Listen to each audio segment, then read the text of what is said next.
Hey, what's going on? It's Chris Carino, and this is the Voice of the Nets podcast. We are joined by my radio partner, longtime radio partner and friend, Tim Capstraw, Lucas Caplan of NetsDaily, and you can see his work on the Nets digital side, some play breakdowns and things like that. Really good stuff coming up throughout the year from Lucas Caplan. Glad to have this little dream team assembled as we continue to go through the holdovers from a year ago. The guys that were on the Nets team last year who are a big piece going forward as we get ready for training camp and the start of preseason. At the trade deadline, one of the Nets' moves was to move Spencer Dinwiddie to Toronto in exchange for Thaddeus Young and Dennis Schroder. Spencer Dinwiddie ended up in Los Angeles with the Lakers. Thaddeus Young did not rejoin the Nets, but Dennis Schroder did. And Schroder has become an elder statesman now in the NBA.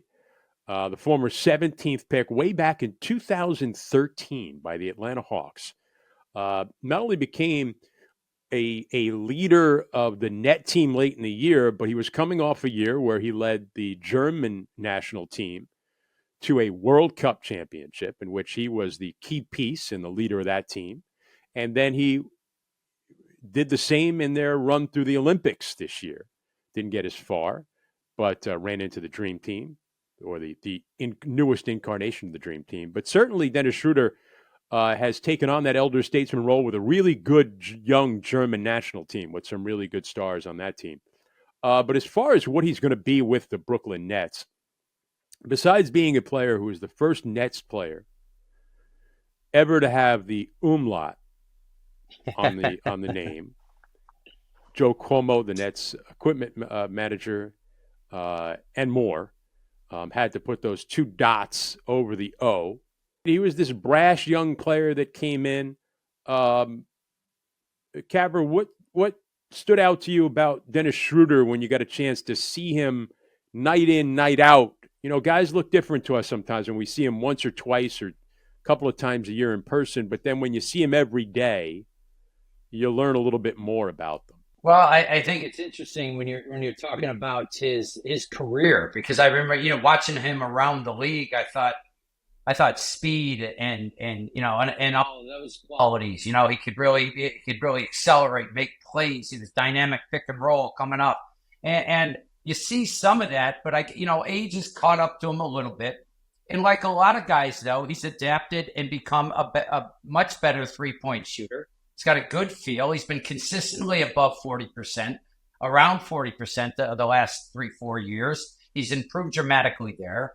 He can set up teammates pretty well. He's got a good feel. He does have good leadership qualities. But size at the guard position becomes a big deal. Not being big and not having a physical presence can hurt you in the half court, and that can sometimes make things difficult. But listen, I think he's a good player. He's been on an awful lot of teams lately, and he's gone through the NBA, but he's a good player. And I think he likes being in Brooklyn. I thought he performed well over 29 games. And yet, you wonder, what's the big picture for Dennis Schroder with the Nets? That's hard to say. But you want him to duplicate what he can do in FIBA and the Olympics, because he's been terrific with the German team, that's for sure. Yeah, the flag bearer for Germany in the Olympics this year, fourth place finish for Germany. Lucas, he did really shoot it incredibly well when he got to the Nets. I mean, he had a stretch. I don't remember exactly the numbers, but he had this stretch where he was just shooting the lights out when he first got to the Nets, and I think that is something that has evolved with his game over the years. Yeah, absolutely. I mean, he could not miss, those pull-up threes. That was the real impressive part. A lot of it was off the dribble, when guys would go under screens. But the sneaky thing that happened with him is that, again, small sample size, 29 games, the mid-range shot that he does rely on left him a little bit in Brooklyn. And so I would expect that to normalize as well, in a full season upcoming. But I think Caver hit the nail on the head. The size limits him, right? But other than that, I mean, the guy breaks the paint, 10 toes in the paint, and it's a guard that a lot of teams want because you can trust him to break down that first level and then make the correct decision. Now, he might not offer the same offensive value as some of these true primary stars in the league, but he's going to create corner threes. How many lobs did we see him throw and just dunks he created for the bigs? It is a player that whatever Jordi Fernandez wants from this archetype, that we know very well, this downhill driving point guard, this guy's going to create the right decisions for them. And so this is the other side. Dennis has been on a lot of teams in a lot of years because this type of player is in demand.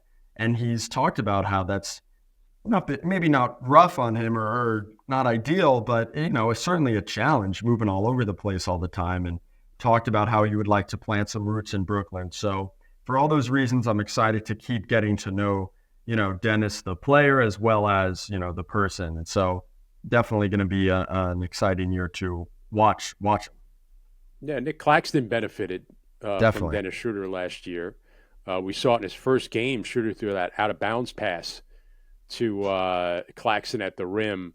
That was exciting, and you just see what he can be. And yeah, again, we don't know as the season goes along, as you get to the trade deadline, he's another asset.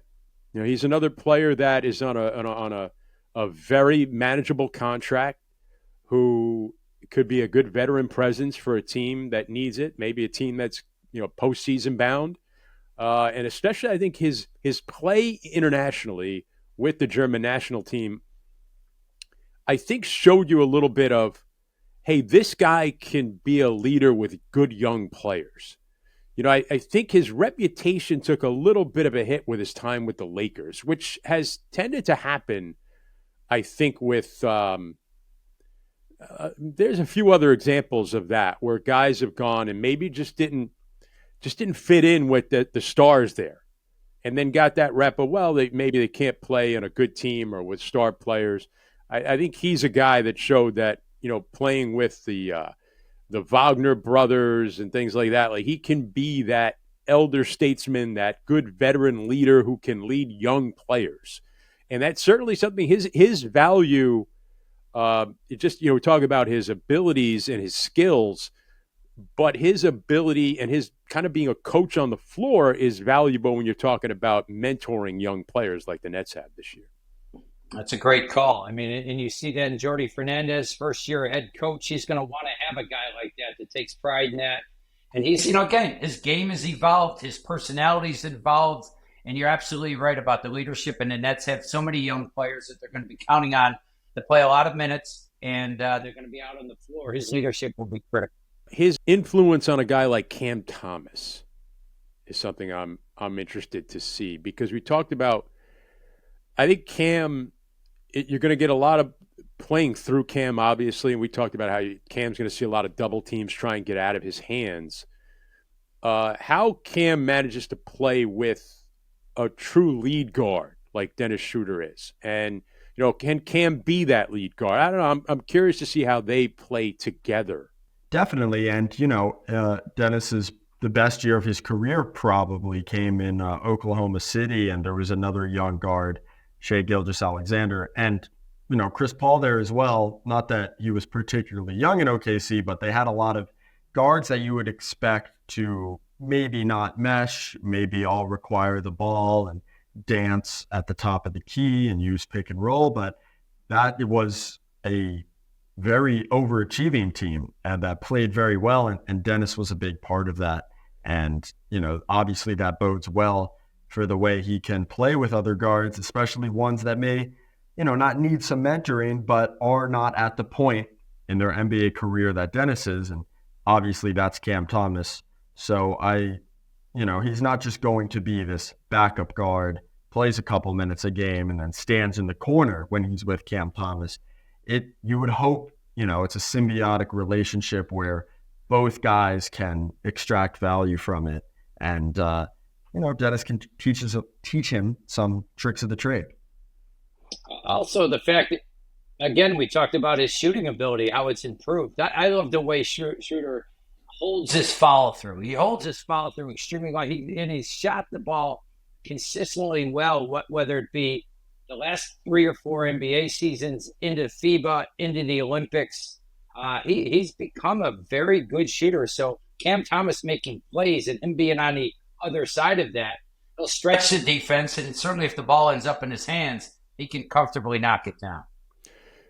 Dennis Schroder with the umlaut, 31 years old, now venturing into elder statesman territory in the NBA. Moving forward, the Nets holdovers as we get you set toward training camp and looking forward to the 24-25 season. Tim Capstraw, my radio partner, Lucas Caplan of NetsDaily and the Nets digital side. Check out his stuff. This is the Voice of the Nets podcast. I'm Chris Carino. Thank you so much for tuning in, subscribing, and listening. We'll talk to you next time.